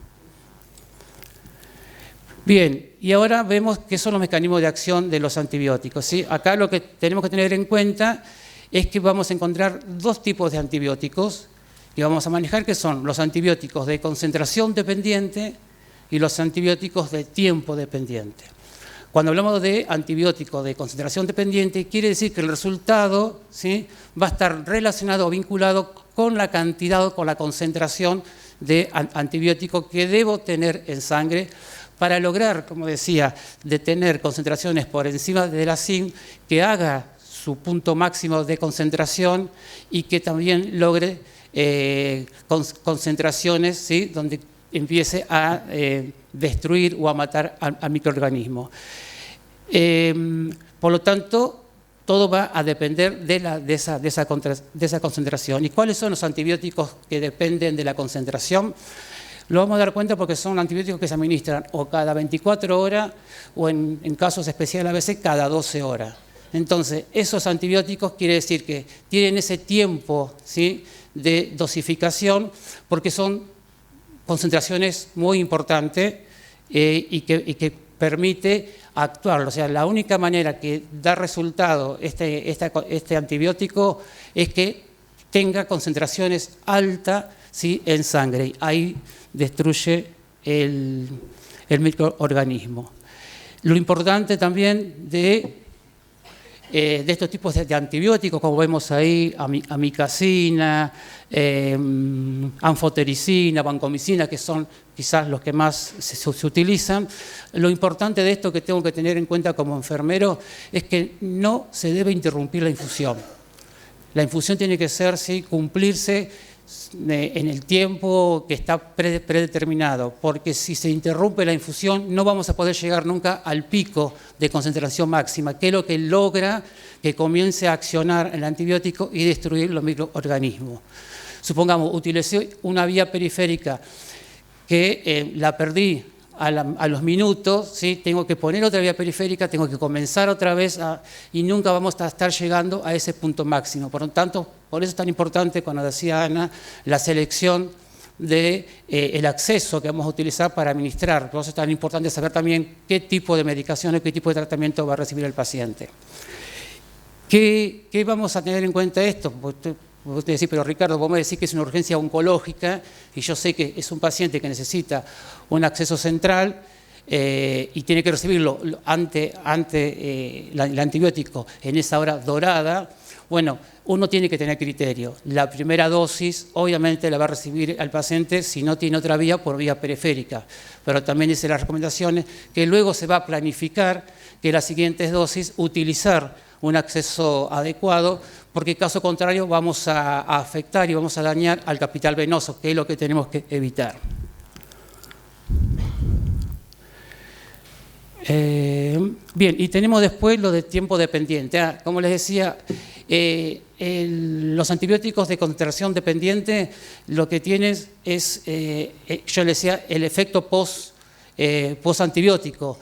Como tienen grandes concentraciones, cuando pierde toda la concentración en sangre, deja un estado, ¿sí?, en el medio que no permite que se proliferen los microorganismos hasta la próxima dosis. Pero tenemos que, si la próxima dosis es cada 24 horas y nos olvidamos el otro día hacerla o la hacemos después, vamos a darle un medio adecuado para que comience a proliferar, porque obviamente con la primera dosis no va a destruir todos los microorganismos, ¿sí? Eso es gradual. Entonces esos microorganismos que resistieron a la primera dosis se van a proliferar. ¿Por qué? Porque ya no hay concentraciones de antibióticos. En cambio, lo de antibióticos de tiempo dependiente, la actividad bactericida va a depender, ¿sí?, de cuánto dura ese antibiótico en sangre, ¿sí? Acá no requiero de grandes concentraciones, por eso las dosis de este tipo de antibióticos son fraccionadas. Entonces, ¿cuáles serían? Bueno, aquellos que me lo indican cada 6 o cada 8 horas. Esos son antibióticos tiempo dependientes. Entonces, estos tipos de antibióticos lo que necesita es que tiene una actividad bactericida lenta, ¿sí? No es como quizás los de concentración que tienen una actividad de bactericida bien rápida por la concentración. Entonces acá lo que se necesita es que se mantenga, ¿sí?, en el tiempo hasta la siguiente dosis. Por lo tanto, ¿qué vamos a lograr tener? Que vamos a tener que esa concentración se mantenga hasta la próxima dosis. Pero la próxima dosis, si es cada 8 horas o cada 6, debo cumplirla, porque ni bien transcurre ese tiempo, se pasa de hora, automáticamente la concentración queda por debajo de la CIN. Y por lo tanto vamos a favorecer que proliferen esos microorganismos. Por lo tanto, si yo estoy medicando en un momento que hay que medicar todos a los pacientes y tengo un paciente neutropénico febril que tengo que administrar el antibiótico, tengo que priorizarlo a él para que comience. Es preferible que comience un momento antes, un rato antes, desde la hora predeterminada, que comience posterior a ese horario. Estos antibióticos no tienen un efecto post-antibiótico. Una vez que lo elimina totalmente, ¿sí?, el paciente no tiene más efecto. Bien, la osmolaridad hay que tener en cuenta, si dijimos que el pH o es muy ácido o es, ¿sí?, muy alcalino, va a afectar a las vías periféricas. Por lo tanto, también tenemos que tener en cuenta y planificar esto, de que si tiene un acceso periférico, sí, planificar a ponerle un acceso vascular, ¿sí?, un PIC, ¿sí?, un ARRO. Eso hace también de la buena práctica. Y el último punto para tener en cuenta, como yo les decía, como se administran medicamentos o fármacos de manera simultánea, bueno, no todos los fármacos, ¿sí?, juntos son amigables. Por lo tanto, es muy importante prevenir la incompatibilidad medicamentosa. ¿Por qué? Porque estos tipos de fármacos que no son compatibles, lo que van a generarse son a precipitarse. Y por lo tanto, la situación más grave que tenemos es que fracase la terapéutica, y lo que no queremos es que la terapéutica fracase. Entonces esto hay que trabajarlo en conjunto con farmacia, con áreas de farmacia, que tengamos un recordatorio de cuáles son, hay un cuadro, cuáles son los antibióticos y qué es compatible o no con estos antibióticos. Que tengan en cuenta que cuando hablamos de incompatibilidad es cuando se está administrando por vía intravenosa en I, ¿sí?, compatibles en I, o sea que se están pasando los dos que van a pasar por el mismo lugar. Si estamos utilizando una vía central y utilizando diferentes lúmenes, ahí no nos tenemos que preocupar, ¿sí? Sí, cuando utilizamos el sistema en I. Esto también nos permite saber y lograr que el enfermero no solamente necesita saber cómo se administra un antibiótico, sino también conocer el contexto, y eso nos hace, ¿sí?, tener un rol totalmente importante y de alta eficiencia. Muchas gracias. Bueno, excelente la exposición. Ricardo, muchísimas gracias. Súper importante este tema. Todos administramos antibiótico, terapia y más en estos pacientes neutropénicos febriles, y tener esta conciencia de la hora de oro y de estas incompatibilidades y algo que hacemos casi automático. Bueno, voy a colgar el antibiótico, ¿no? Tener en cuenta todas estas cosas. Muchas gracias. Bueno, vamos a continuar y a invitar a subir a la siguiente participante. Ella es Vanessa Fantasía. Es especialista en enfermería oncológica, licenciada en enfermería, diplomada en gestión de servicios de salud, coordinadora del Hospital de Día Oncológico en el Hospital Alemán, es secretaria académica de la especialidad en enfermería oncológica de la Universidad Austral, y va a compartir ahora la situación actual del rol de enfermería oncológica en Argentina y los desafíos que esto representa. Adelante, Vanessa. Bueno, muy buenos días a todos. Es un gusto estar acá compartiendo con tantos colegas. Hoy vamos a hablar de un tema tan importante para nosotros, los profesionales, que nos encanta la atención al paciente oncológico. Para ubicarnos en la situación de los enfermeros profesionales en el país, con el resto del mundo, les traje este gráfico para que podamos ver cuál es la situación en cantidad de profesionales en relación al mundo. Y vemos que esto es una necesidad y una falencia que se transmite a lo largo de los años. Va mejorando. Este gráfico está publicado desde el año 2020, en el cual podemos ver que los países subdesarrollados, en vías de desarrollo, cuentan con escasez de personal, de profesionales de enfermería en comparación de los países más desarrollados europeos, ya sea Dinamarca, Noruega y Suiza, también Alemania, donde la dotación excede a las recomendaciones de la Organización Mundial de la Salud, de una relación de 6 enfermeros cada 1000 pacientes, superando ampliamente los europeos. Tienen superávit de enfermeros en relación a América Latina y a algunos países de África también. Y bueno, en nuestro país en este contexto se sitúa con una dotación de 3.5 enfermeros cada 1000 habitantes. ¿Y qué pasa en América? Del total de población de enfermeros profesionales que rondan alrededor de los 28 millones, ese 30% solo se encuentra en América. Y la distribución de nuestra población se enfoca y se agrupan en los países de Brasil, Canadá y Estados Unidos. Y el resto se distribuye en los demás países de América Latina.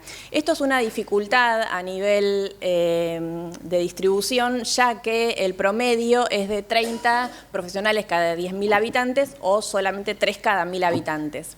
Según los datos del Ministerio de Salud, tenemos un total de 2.350 profesionales, de los cuales sin discriminar si son auxiliares, licenciados o técnicos, pero con la falencia de que somos un número escaso para poder abastecer a las necesidades de la población. Hay un dato no menor para tener en cuenta que también el Ministerio de Salud publica hace un par de años que este número en el plazo del 2016 al 2019 ha aumentado un 20%. Esto es una cifra favorable que nos da cuenta de que tenemos interesados en nuestra profesión y que cada vez más somos los profesionales que se aumentan la capacitación pasando de ser técnicos a licenciados, en un 50% en este lapso de tiempo. Y para no olvidarnos de quiénes somos y para poder tener en cuenta lo que fuimos y lo que queremos ser, me pareció muy importante recordar de dónde venimos y hacia dónde queremos ir. La enfermería comenzó con una etapa doméstica y vocacional antes de Cristo, para luego transformarse en una profesión solamente técnica en relación a la religión, sin evidencias, solamente guiándonos por indicaciones médicas, hasta luego conformarse en una carrera profesional fundada por nuestras grandes teoristas, quienes escribieron los modelos de fundación científica de enfermería. Pero esto ya ha quedado atrás porque la etapa técnica la relacionamos en la época del 1500, la etapa profesional en el 1900 y ahora ¿hacia dónde vamos? Vamos hacia una enfermería basada en principios de evidencia y de práctica avanzada. Entonces los invito a todos a pensar en qué etapa nos quedamos, ¿no? ¿Y qué pasó en los últimos años? Junto con el 2019, con la pandemia, con el desastre que fue la atención del COVID, nosotros los profesionales quedamos expuestos, pero quedamos expuestos favorablemente. ¿Por qué? Porque se nos vio como los grandes héroes, se vio nuestra profesión que se puso la camiseta, que pudo remar esta situación, que nos mostramos ante el mundo. Y este punto de inflexión en nuestra carrera permitió a las organizaciones como la Organización Mundial de la Salud, la Organización Panamericana, el Consejo Internacional de Enfermería, a plantearse en conjunto qué necesidad de enfermeros hay en el mundo. Se prevé que hay una falencia de 5 millones de enfermeros en el mundo, o hay una carencia muy importante y es necesario convocar a todos los gobiernos, a los países de más desarrollo y a los que no, a que puedan abordar y empezar a tratar estrategias necesarias para aumentar el número de enfermeros. Entonces, pensando en toda esta situación que ha vivido y que vive la enfermería, nos damos cuenta que este es el momento de la oportunidad, este es el momento de la mejora y este es el momento de poder pensar qué queremos ser y hacia dónde queremos ir. ¿Y qué pasa con el cáncer? El cáncer es otra problemática a nivel mundial. Estimamos que 1 de cada 6 personas muere por cáncer. Se prevé que aumente hacia 2050 un 70% respecto a estos últimos años. Y en América Latina nosotros seguimos en una incidencia media alta y con alta frecuencia. ¿Cuáles son las causas del aumento del cáncer tan exponencial? Además de los factores de riesgo que se siguen estudiando y que siguen empeorando, ya sea como el estilo de vida, por el consumo de tabaco, la alimentación no saludable, la falta de ejercicio físico, hay otros puntos muy importantes demográficos que nos orientan y los números lo dicen, que hay un envejecimiento de la población. Y también hay más métodos diagnósticos que previenen la enfermedad y que también producen la cronificación de la misma. Esto va a producir que tengamos más población con cáncer, menos tasas tal vez de mortalidad, pero muchos pacientes adultos con la enfermedad. Entonces, los datos hablan de que en el 2050 se esperan que el 80% de las personas vivirán más y tendrán más, y no solamente serán en poblaciones de alto nivel, sino que va a afectar a todas las poblaciones de bajos o medianos recursos, de todas las clases. Y ya vemos que este número, en el 2020, las personas de 60 años aumentaron a las menores, o sea que hay menos tasa de natalidad y más longevidad de la población a nivel mundial. Y se prevé que para el 2050 las personas de 80 años se tripliquen. Todo esto hace que tengamos una alta población de pacientes gerontes con enfermedad crónica, tratada tal vez, oncológica. Entonces esto es un reto para los sistemas de salud porque tenemos que estar al alcance y a la altura de poder abastecer y responder a las necesidades de esta población.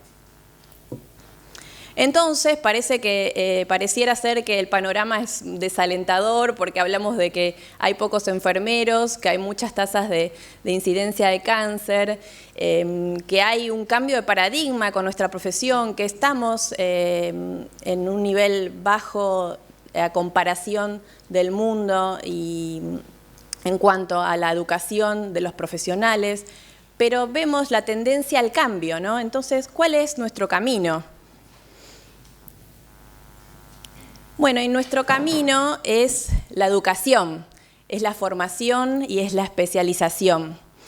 Esto es un tema que muchos países desarrollados ya vienen abordando hace muchos años y en América, en Sudamérica, en América Latina, estamos en el momento de cambio. ¿Qué pasa con la enfermería en la práctica avanzada? La enfermería en la práctica avanzada, en la especialización, va a dar muchísimos beneficios, no solamente a nivel profesional, sino para el paciente. La satisfacción para ellos, porque el tratamiento va a ser aplicado y los cuidados van a ser personalizados y adaptados para esa población. También a nivel gubernamental se van a reducir los costos, va a haber menos errores, va a ser más eficiente el cuidado. Y para nosotros el desarrollo profesional aplicado a la enfermería oncológica va a ser totalmente beneficiosa en cuanto al desarrollo profesional. Ya el CIE, el Consejo Internacional de Enfermería, publica en 2020 todas las acciones necesarias de la enfermería en la práctica avanzada. No solamente realizando una especialización, sino también motiva al desarrollo por medio de diplomados, carreras de especializaciones, maestrías y doctorados. Bueno, y la Sociedad Española de Enfermería Oncológica define a nuestra profesión como una carrera adaptada al individuo y la familia y la comunidad en todo el continuo de salud y enfermedad, en la prevención del cáncer y los cuidados de fin de vida. Para eso, nuestra enfermería desarrolla sus funciones de asistencia, docencia, gestión. O sea, tenemos que estar a la altura y tenemos que pensar que hay diferentes áreas en las que podemos abordar al paciente oncológico, desde la prevención primaria, desde la internación, desde un hospital de día, hasta una terapia intensiva, y también en los cuidados de acompañamiento de fin de vida. O sea, es infinita las áreas de desarrollo que tiene nuestra profesión aplicada en la oncología.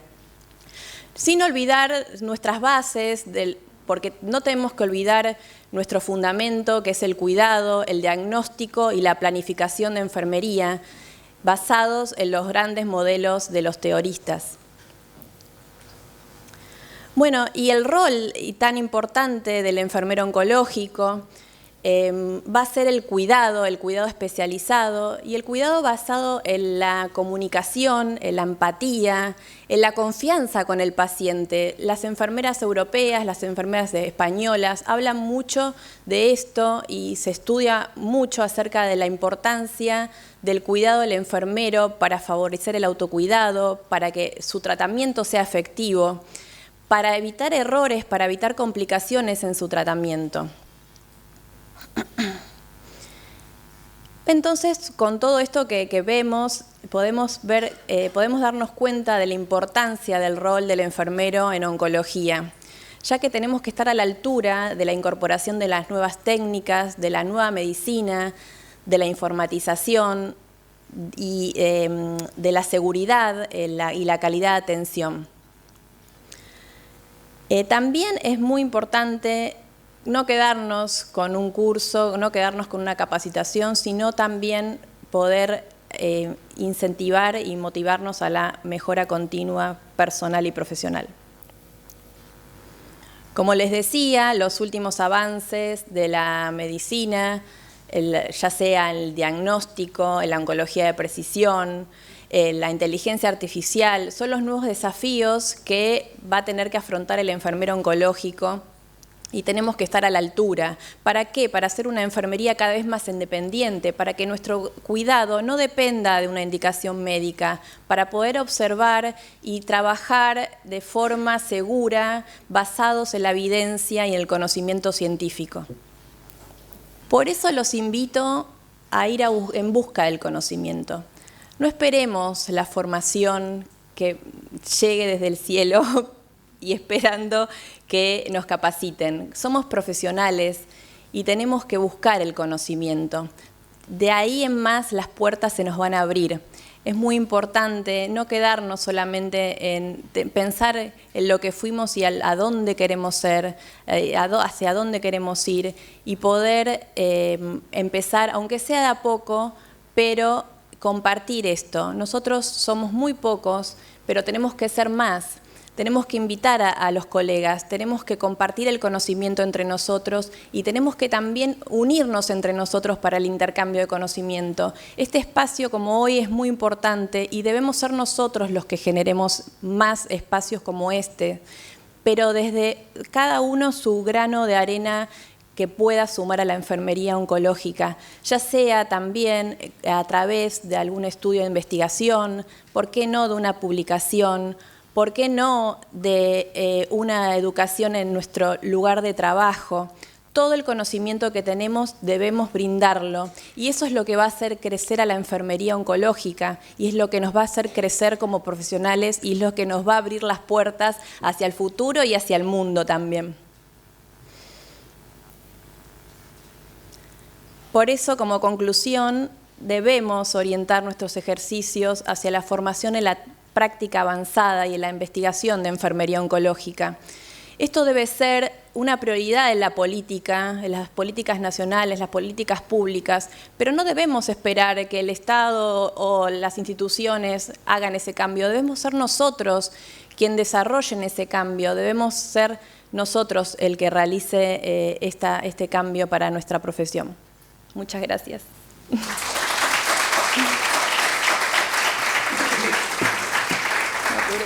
Muchas gracias, Vanessa. Brillante tu exposición y súper interesante y reflexivo este tema. Bueno, vamos a invitar ahora a la siguiente disertante. Vamos a cambiar ahora la atención y el tema. Ahora sí, nos vamos a dedicar a pensar un poquito en nosotros y en los pacientes. Para eso invitamos a Daniela Laura González, que nos va a acompañar. Ella es coach ontológica, diplomada en humanización de la salud, facilitadora de herramientas de desarrollo personal y es desarrolladora también de talleres propios y conferencista. Ella viene a compartirnos un tema que le pedimos, herramientas para potenciar la inteligencia emocional. Así que bienvenida, Dani. Todo tuyo. Gracias. Hola, ¿cómo va? ¿Cómo están? No se los escucha. Está bien porque tiene que prestar atención. Vanessa dejó servida la mesa, perdón porque haga rima, hablando de que la educación y la especialización es el camino. No solo dijo eso, dijo también que la enseñanza y todo lo que aprendemos abre puertas. Y además habló de empatía, construcción de confianza, ¿sí? Y comunicación. Bueno, me pidieron una presentación, así que va a haber una presentación formal ahí, que pueden tomar fotos, lo que quieran. Pero vamos a hablar un poco de la inteligencia emocional y esta es la parte, como decía recién Constanza, Coti, que es para ustedes. Digo, ustedes vinieron hasta ahora tomando información de la profesión, información profesional, médica y demás, hasta que llegó Vanessa y empezó a hablar de otras cosas. Entonces, vamos a hablar de inteligencia emocional, pero estamos hablando de ustedes.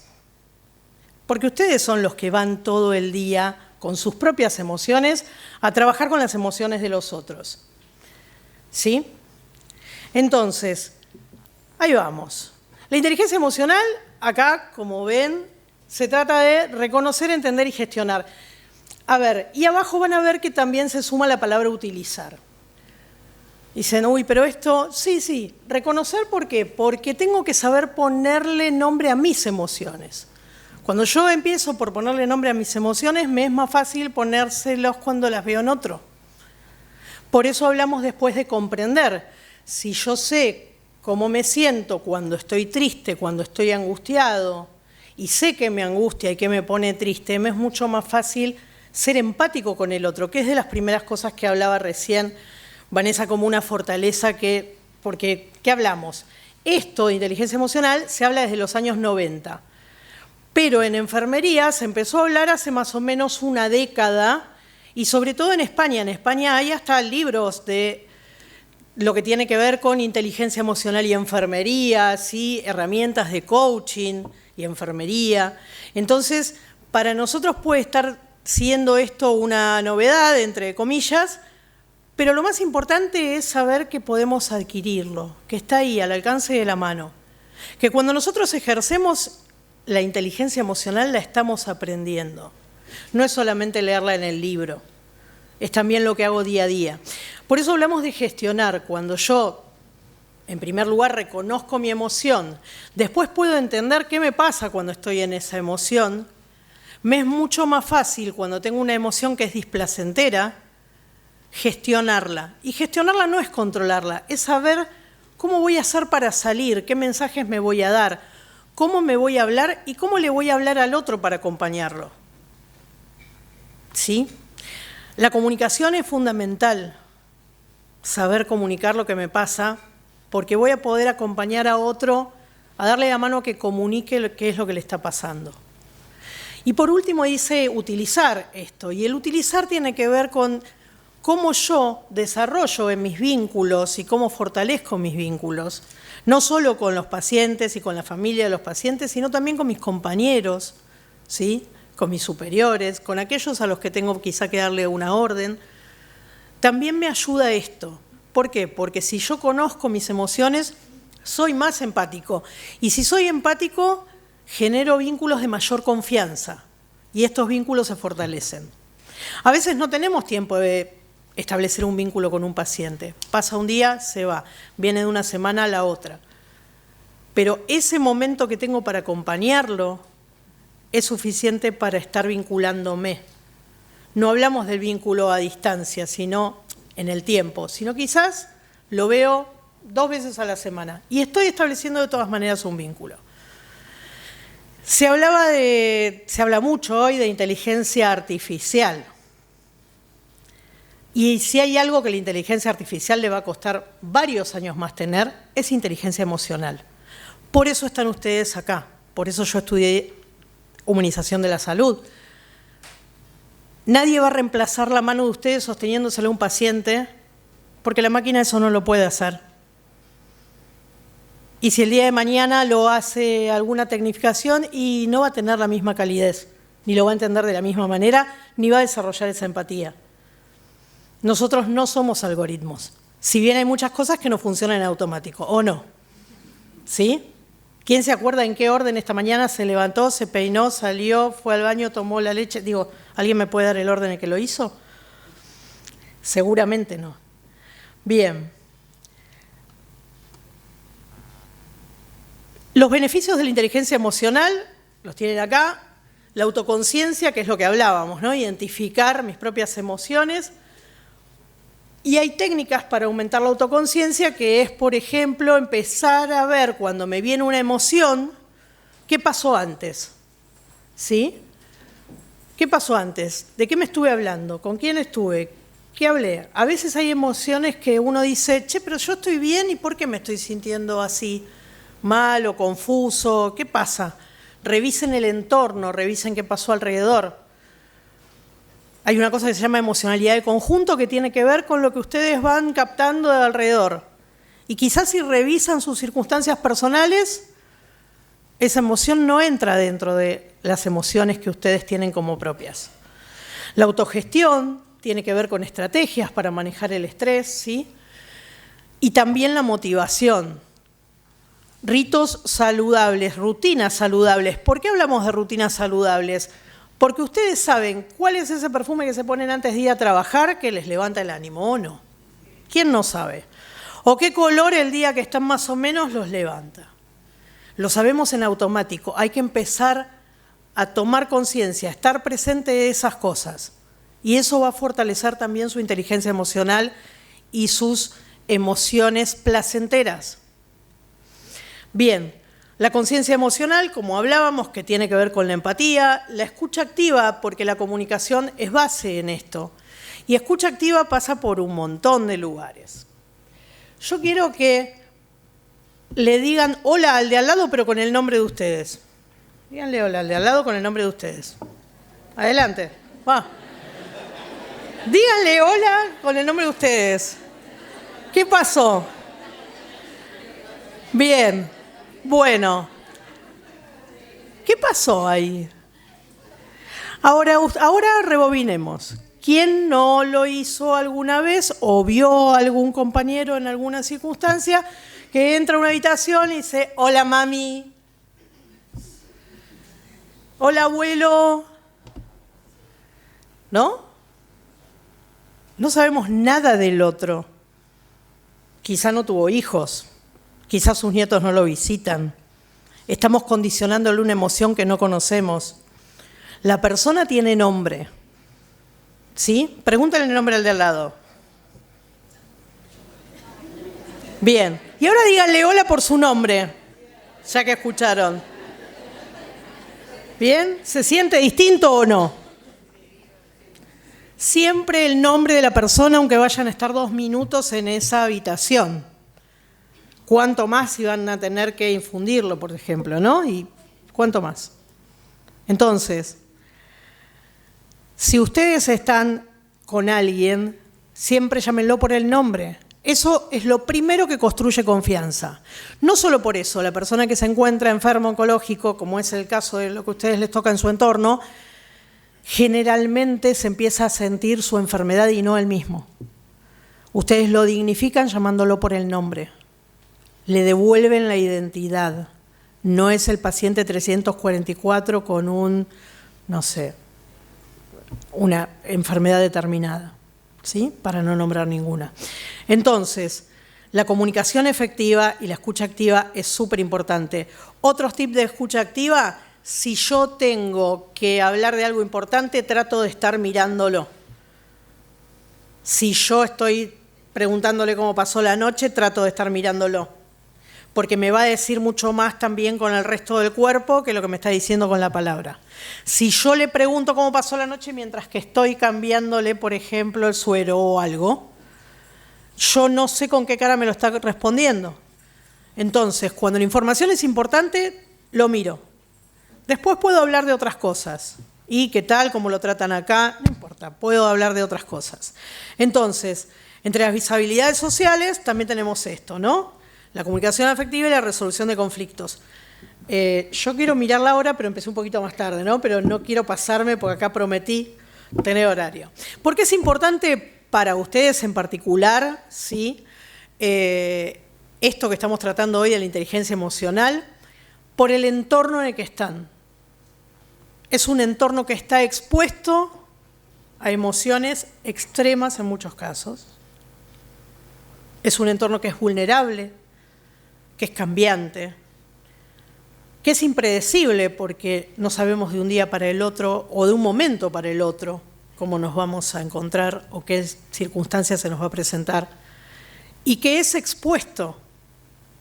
Porque nosotros, ustedes, cuando van a tratar con el paciente, se exponen a la emocionalidad que el paciente les trae. Están todo el tiempo expuestos. Lo primero es entender qué es la emocionalidad del paciente, que no la está dirigiendo a ustedes, la está alargando. Y en eso los va a ayudar la gestión emocional. Saber que es algo que le pasa a él, empezar a disociar, a poner distancia, no desde alejarse, sino es una distancia emocional. Saber que esto que está trayendo, esta agresividad que tiene en este momento, no va dirigido a ustedes. Porque así como ustedes no conocen la circunstancia personal del paciente, ellos tampoco los conocen. Entonces, la emocionalidad que el paciente trae no los define a ustedes. Sí pueden acompañar y sí pueden acompañar a gestionar, a bajar esa irritabilidad si vienen agresivos, acompañar esa tristeza si están tristes. ¿Sí? Desde la empatía, desde entender que es eso que le está pasando al otro y que es válido porque es otro. Cuando hablamos de mejorar la comunicación con pacientes, familiares y colegas, es un poco lo que hablábamos antes. Yo comprendo lo que está pasando porque tiene un familiar que no sabe si va a vivir o va a morir, y entonces mi tono empático tiene que acompañar esa situación. Esto no tiene que ver directamente con inteligencia emocional, pero sí con comunicación. No doy respuestas que no conozco. Muchas veces, tanto el familiar como el paciente viene por respuestas que no tenemos. O que tenemos, pero que es preferible que las dé otro profesional. Es preferible decir, no sé, se lo averiguo, lo consulto, que mandarse a contestar aquello que a futuro me puede poner un problema y puede hasta cambiar la emocionalidad del paciente, para bien o para mal. Animarse a decir, no sé. Es preferible mostrar esa vulnerabilidad, otra emoción, que ponerse en un lugar incómodo donde tengo que pensar que está en juego la emoción del que tengo enfrente. ¿Sí? Y aumenta la satisfacción laboral, ¿por qué? Porque si ustedes se trabajan en inteligencia emocional, pueden ir a trabajar mejor predispuestos, más motivados. Y sin el temor a, uy, ¿con qué me voy a encontrar hoy? Porque lo que sea que se encuentren, van a poder gestionarlo.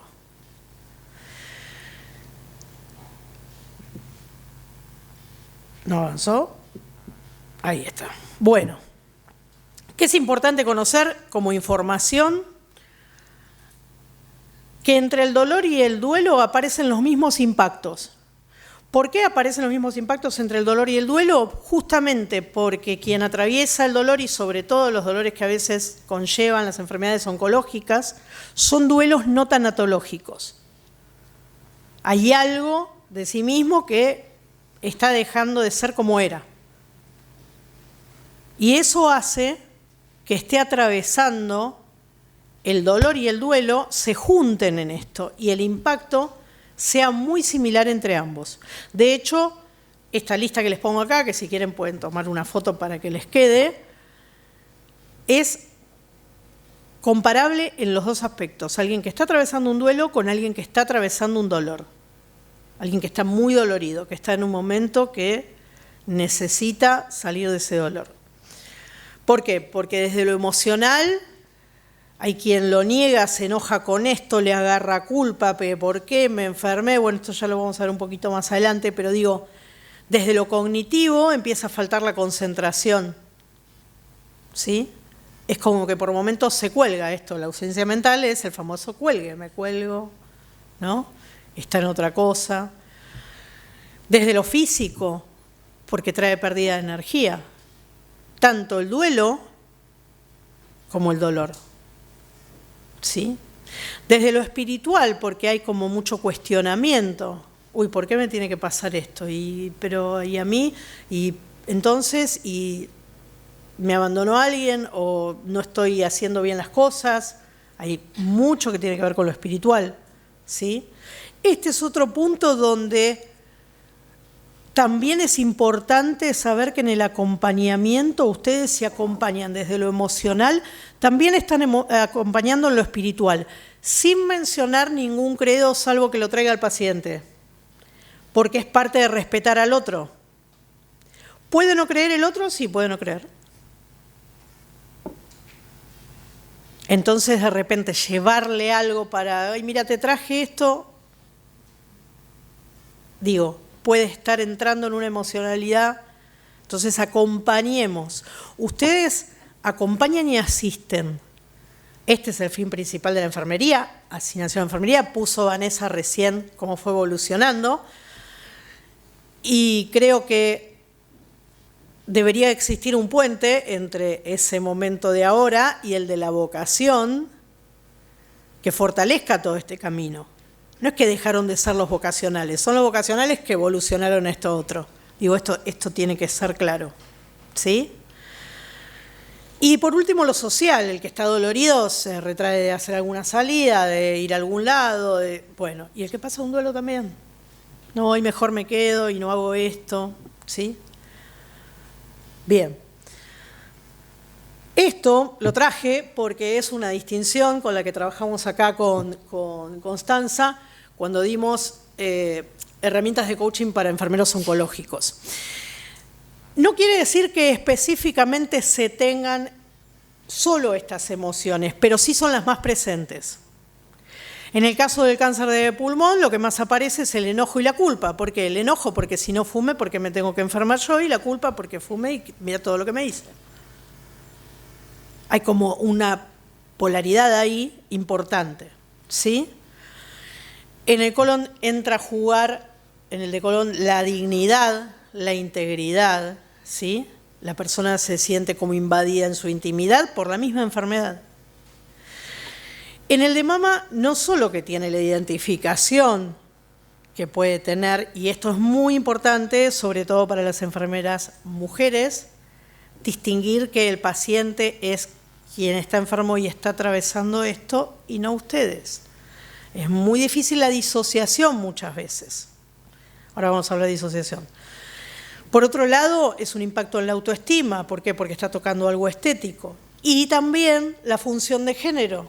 Muchas mujeres, no solo con el cáncer de mama, con el cáncer de útero, sienten que pierden su valor como género. ¿Sí? Su función. Ya no son tan mujeres. Se dicen eso a sí mismas. Y entonces, ¿qué voy a hacer ahí con la inteligencia emocional? Voy a ir, voy a acompañar, pero mirá, hoy te ves mejor, qué sé yo, querés que te traiga algo, digo, acompañar la femineidad de esta mujer para reforzarles la autoestima, que está atravesando esto. una palabra de ustedes los puede cambiar. ¿Sí? Ser conscientes de esto. Y el hematológico lo que tiene es la frustración, la decepción y el desconcierto. ¿Por qué? Porque la sangre, que es la que me da vida, se está rebelando contra mí. ¿Y entonces por qué? Y si algo que me hace bien, ¿por qué me está haciendo mal? Hay conversaciones internas que disparan las emociones. Y acá vamos a otro punto que tiene que ver con el autocuidado de ustedes. Distingan las conversaciones internas y cuando están con un paciente traten de apagarlas. No es fácil, pero si realizan presencia, si se ponen a mirar al otro y lo ven y miran al otro a los ojos cuando están hablando y demás, ustedes van a poder ver qué es el otro. ¿Por qué digo ver qué es el otro? Porque muchas veces, esto lo vamos a pasar rápidamente, son los estadios de la gestión emocional. Me interesa más ir a lo siguiente. Acá tenemos el etiquetado emocional, acá el etiquetado es bueno. Ahora retomamos con lo otro.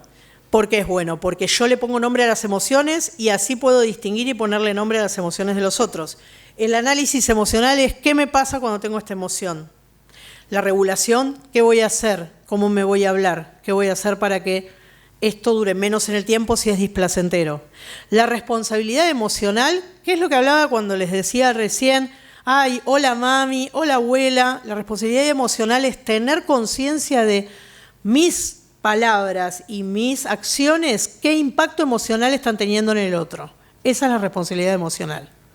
La atención emocional, que el otro sepa que yo estoy atento a él. Y la aceptación es la empatía. El otro es otro, puede sentir lo que se le dé la gana. ¿Sí? Entiendo que te sientas así, pero arranquen así, si hay una emoción displacentera que les viene del otro lado.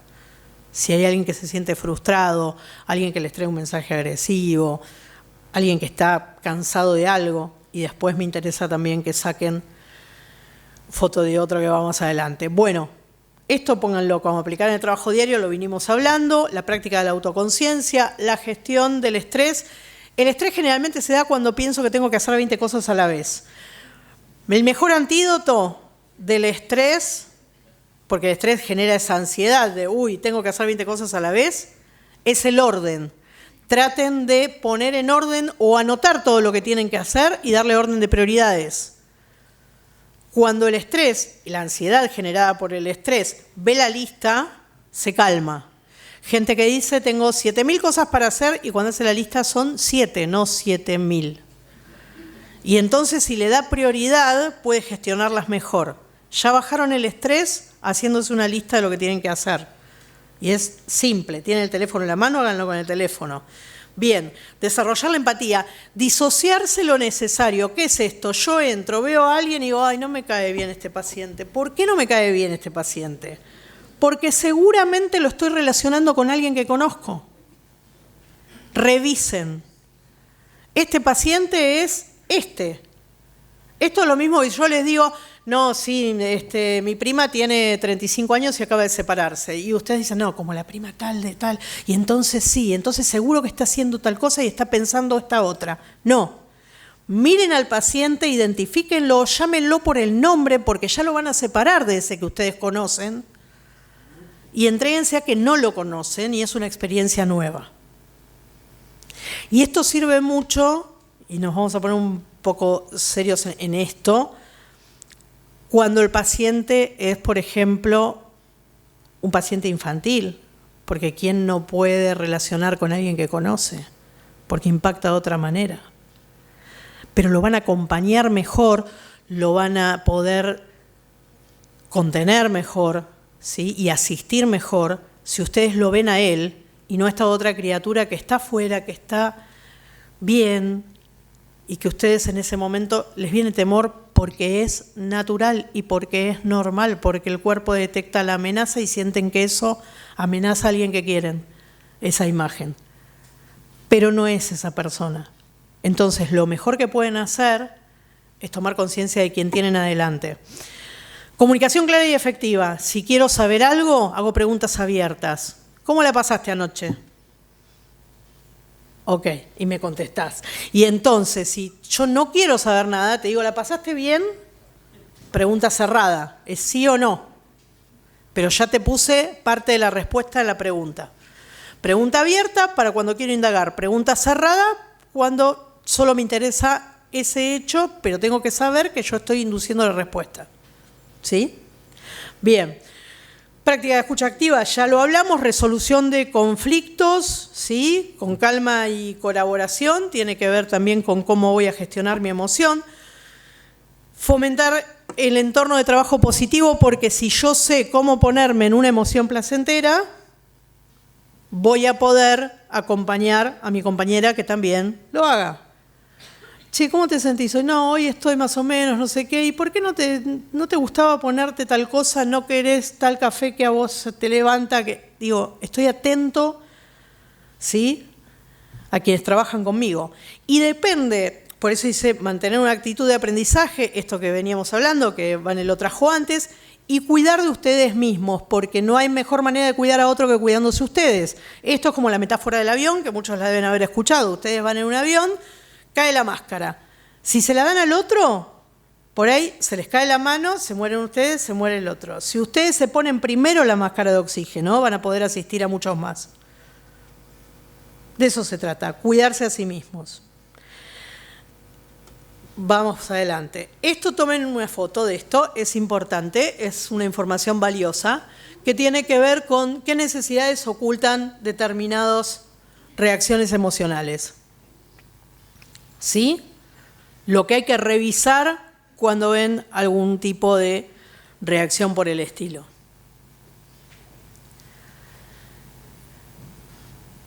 ¿Cómo están? ¿Bien? ¿Sí? Bueno, vamos a terminar un poco mejor, incluso que bien. Entonces, ¿tengo cuántos? 5 vos me tenéis tomando? Estoy. Bien. Bueno, quiero que se miren con el que tengan al lado y si no tienen a nadie al lado, con el de atrás. Por favor, es un momento. ¿Sí? Con el de al lado si no tienen con el de al lado atrás. ¿Sí? Haberse sentado en otro lugar si ponemos esas caras, chicos. Bueno, a ver. ¿Sí? Bueno, quiero que cierren los ojos un segundo, un minuto, ya. Cierren los ojos. Y cuando los abran le van a decir al que tienen enfrente, sos valioso.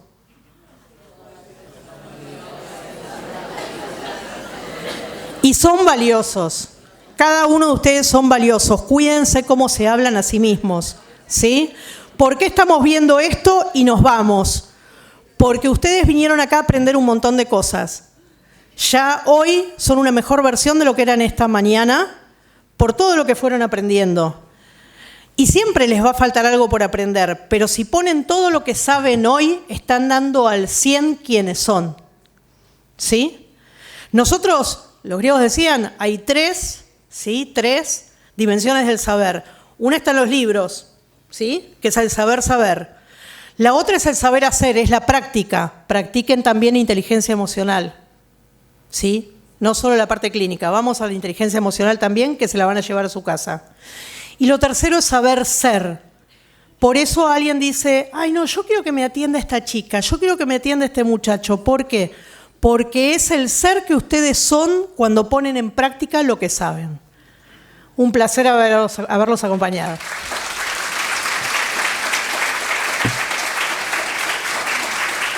A ustedes.